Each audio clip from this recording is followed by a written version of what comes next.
and we kind of just walk up to him. And we're a little nervous. We're not sure.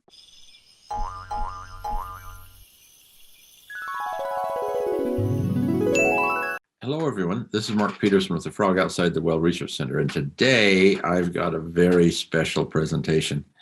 It's about 4 adopted children, Korean, who were adopted to the United States, one in 1978, one in 1982, one in 1988, and one in 1990. I recorded a video about the 3 sisters a year ago. And now here, a year later, we found Stephen. So they've finally been able to meet together, and their reunion has been very happy. As you'll see, they laugh and talk together a lot. So let's start this video and talk about the miracle of adoption and how these 4 Korean children have grown up and have happy, successful lives with their American families.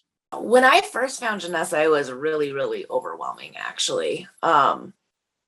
Stupidly, I was at work and I should not have been at work, but I opened it and I broke down, and I couldn't believe it, because I was looking for medical history. I wasn't looking for anything else. So the fact that I was able to find someone who shared my DNA was really, really, really cool. Growing up, I always felt like a part of me was missing. And I met Melissa. I was a little nervous, can make you a little anxious. You don't know, but it was amazing. I mean, it's just amazing, not even the best word to use. It was just unbelievable. When Melissa and I had found each other and got to know each other, we did another DNA testing through Ancestry. And then we found Laurel. We couldn't believe that there were more of us, I guess. That was a big shock, that there was even more than just the 2 of us. It was just surprising, because I had done the ancestry test 2 years before they messaged me. And so I thought I wasn't ever going to find anybody, because the closest I found was 3rd cousins. So it was weird. And then we arranged to have Melissa come meet you, right? Yeah. It was just like I hadn't seen her for a long time, and that we knew each other because we talked on the phone a lot, and would text and message each other. And so we talked a lot. And so when I met her, it was like I already knew her. We had this like sisterhood. And we'd talk on Facebook, and we would FaceTime, and, just try and get to know each other. We missed so many years together. So we're just trying to get to know who we are and learn about each other and our lives. And so then when we met and I talked to Laurel, and she had talked about in her paperwork that there was a brother, I mean, we really thought there was no way that we would ever find him. I had almost thought that he was still in Korea. I got this email again from 23andMe, and it's a boy. And so that just blew us away. I mean, you win the lottery once in a lifetime, and then it's twice, and now it's 3 times, and there's 4 of us.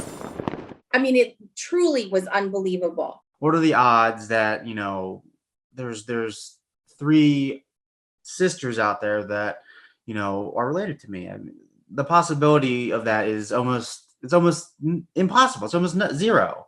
I was driving home, and they said, you might want to pull over. So I pulled over, and they said, so we have a half brother.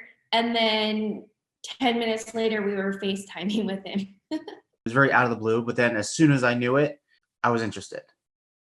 I was very, very curious about, what their story kind of was, and maybe how similar the 4 of us would be. It was unbelievable. I mean, just 4 of us on the screen. We're laughing, we're giggling. It was so It was amazing. Laurel and Melissa flew in together from Chicago. And I was so nervous. Like, I don't even know why I was nervous. I was just so excited to see them. And I was waiting and I was waiting. Melissa finally called me and she's like, come over. So we went over to see them, and it was so natural. It was just, these are my sisters. It was just like when I'm with my sister or with my friends or my extended family. It's just, we didn't really, because we've talked so much and learned all the little details, we didn't really have to talk about that stuff. We just talked and hung out, and we were relaxed. It wasn't, well, we were kind of anxious to meet Steven. And then on Saturday, we were going to meet Steve and his wife, Samantha, at the National History Museum in DC. Laurel's on the end, and then Melissa's in the middle, and then me. And we kind of just walk up to him. And we're a little nervous. We're not sure. And I'm like, Steve, is that, Steve, is that you? And he just got up right away, and we were just hugging and talking. It's unbelievable. It is, you can't really even express how amazing it is. I mean, this is 4 of us. After we met him, it was just really easy and it flowed easily. Honestly, it was very natural. We were at a museum, but we just walked around and we're very comfortable with each other, and honestly just started kind of asking questions about, our childhood, or likes or dislikes, and, just to kind of catch up and learn about each other. So it was really comfortable. It was really fun. Saturday night, we all had dinner at Janessa's house, and we kind of got to just loosen up a bit and relax, and really get to talk. Like, we went to the Smithsonian, and we were kind of doing a little bit of the sightseeing thing. But then once we really got around each other in a relaxed setting and got to talk to each other, that was probably the best part of the weekend for sure. Vanessa and Laurel are very similar. And Stephen and I are also very similar. So it's very well balanced, and we all get along really, really, really well.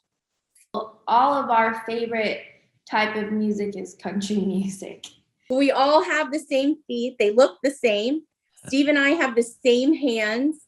Laurel and I have the same nose. It was natural. All of us together was just natural. It wasn't like you were meeting strangers. I mean, there was this place inside your heart where it's just full. Everyone went home on Sunday, and I didn't feel lonely. I've talked to them, Laurel and I talked yesterday. It was a great experience, and how exhausted we were.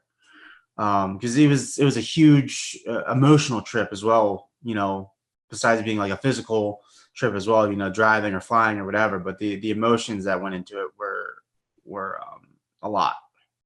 So yeah, I think that we'll definitely probably stay in touch. I mean, we've already kind of talked about meeting up again. My husband was really sad that he didn't get to go. And so I said, well, we want to come back next summer. And then Melissa said, yeah, I want to bring my kids too. So we were planning something for next summer. Trying to make it kind of an annual thing. We'll see. You'll have to come out. We're thinking about going to Philly next year and seeing the Liberty Bell. You all should come, spend a few days in Philly, see what's going on over there. And then I would love to go back to Iowa, where Melissa is out west. And hopefully sometime in a few years, we'll be able to go to Korea. because none of them have been to Korea. No one seems to have a great desire to find your birth mother. Your life's gone on and you're okay without a birth mother. Is that true for you? I think my opinion has changed as there have been more of us found. As a mom, I think now, because there are so many of us, if it were me, I would want to at least know that my kids were okay. So even if we don't find her or she doesn't want to come forward, even if she happens to catch this video, like as long as she knows that we're all okay, that's the best I could hope for. If she wants to come forward and meet us, I'd be more than happy to do so. But it's not as an emotional thing for me anymore. My birth mother was not something I thought about a lot, but always that there must be, I just felt really sure that I had some sort of sibling or something out there. For me, I have not. I mean, again, with the family I have that raised me, they are my family, and I have a good relationship with my siblings, so I never really felt anything like that. My adoptive family is so small, and so to actually be part of a larger biological family for me is really cool. Having dinner, all of us, that Saturday night, it felt so comfortable and natural and the way it was supposed to be. And, we just laughed and had a good time. And I tried sushi. I've never in my life tried sushi. And I tried sushi. They pressured me into it, but I did it. Well, this is an amazing story. And it's a story that you hear from time to time about DNA connecting siblings. We hear stories of twins that were separated at adoption and find themselves sometimes later. But here, 4 siblings find each other. And they had remarkable similarities in their stories. 2 of them have a mother named Carol. 2 of them have a father named Joseph, and there's an uncle Joseph. 2 of them married a man named Jonathan, and 2 of them have a son named Aiden. So interesting coincidences, and it's just wonderful that they have gotten together and they really get along well. Their first reunion, their first meeting in Washington a couple of weeks ago was just a grand occasion, and they just really bonded, and they're going to stick together for a long time. Now, I want to appeal to the birth mother and see if we can find her. I'll finish this video in Korean. 생모는 좀 계시는데 그동안 얼마나 고생하셨는지 또 얼마나 어려웠는지 좀 우리가 이해가 갑니다. 가능하면은 그분을 좀 찾고 싶어요. 그분은 안 나오시면 그래도 감사하다고 표현을 좀 해드리고 싶어요. 저는 양 아버지로 그 생모에게는 너무나 생명을 주셨으니 감사해요.